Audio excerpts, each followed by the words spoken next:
Thank you for joining us on Bottom Line. To take a look at the news of the week, we have Sugata Mukherjee, the editor of the Triangle Business Journal, and Colin Campbell, the editor of the NC Insider State Government News Service. Colin, breaking news today as we tape this show, the governor has vetoed another bill passed by the Republican legislature. Yeah, I think this is veto number 12 from him in the last year, and his track record on them being successfully not overridden has not been good.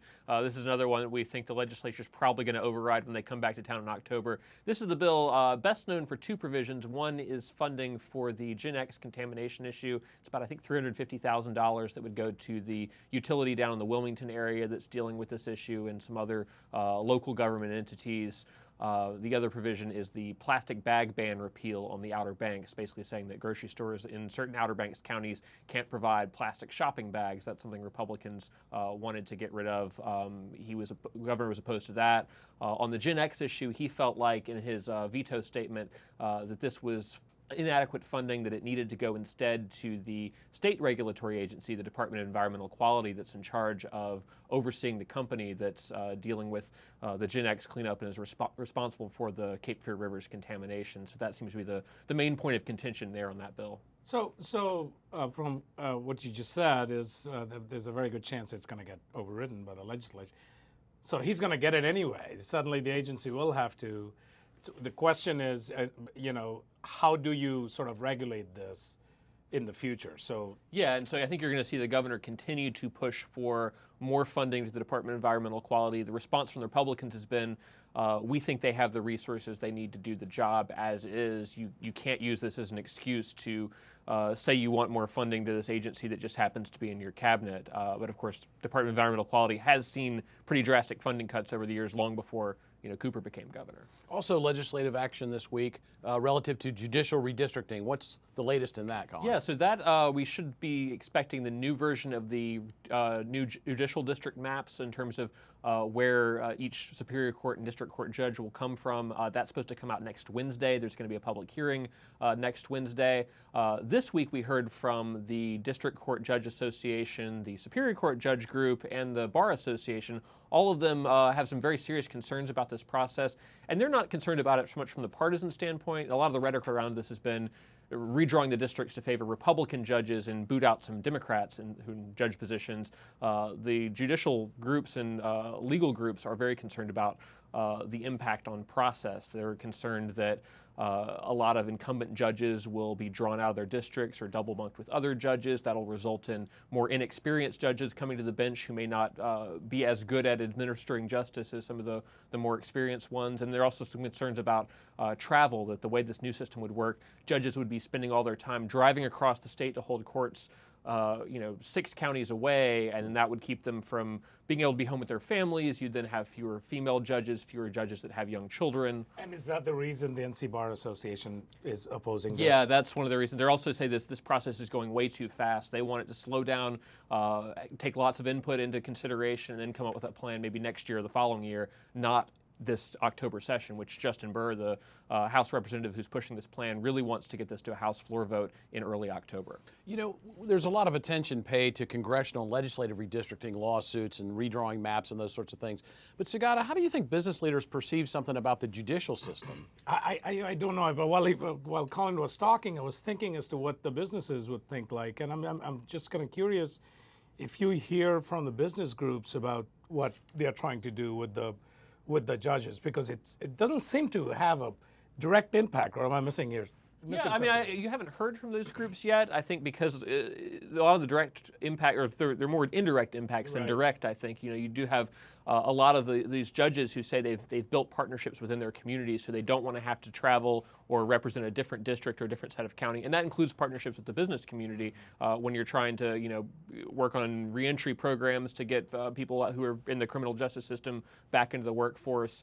These are all sort of the trickle-down impacts that I think would affect businesses, and something that they may not even be thinking about right now. And that may be the reason why business community doesn't talk about this yet, but I think there is definitely, in the end, the judicial system, I think, has an impact regardless of what they are dealing with on the business community overall.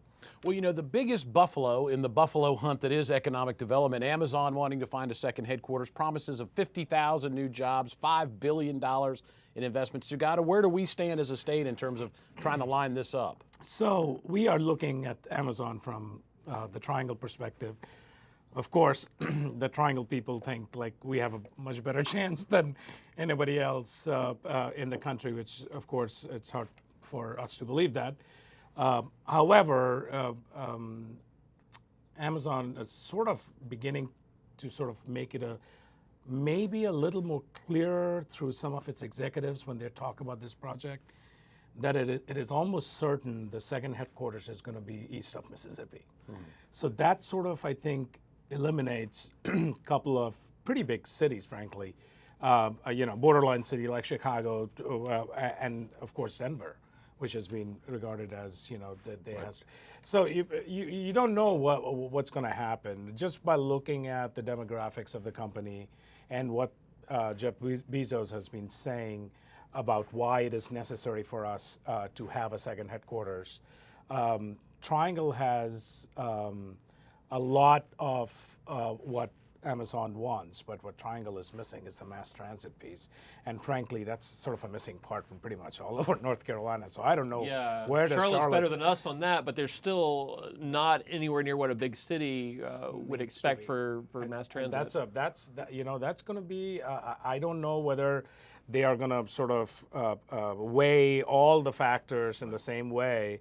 But if mass transit is very important, one thing I sort of wrote about it a couple of days ago is I think for the Triangle's pitch really needs to be sort of reversed, and in the sense like, hey, if you come, you can help us sort of build the infrastructure for the community. It literally can become town Amazon because you came and you have changed the infrastructure. You might see some promises like that made in the proposal that'll come out in the next couple of weeks. The incentives piece, I think, is also important, and that's where the legislature, I think, is a little bit ahead of the game because of this thing they put in the budget this year for what they termed a transformative project, basically the most generous incentives package that the state has ever offered, but only for companies that are spending a boatload of money with a boatload of jobs, and Amazon would fit in that category. Easily fits that category. What is that, $5 billion to start off with? Yeah, that's not insane. That's a fair bit amount of money. That's a quarter of our state budget. Yeah, that's right. Well, finally, last week on the show, we had experts talking about hacking and the cybersecurity threats that our nation faces. Some conversation about perhaps returning to paper ballots in our elections to provide some security.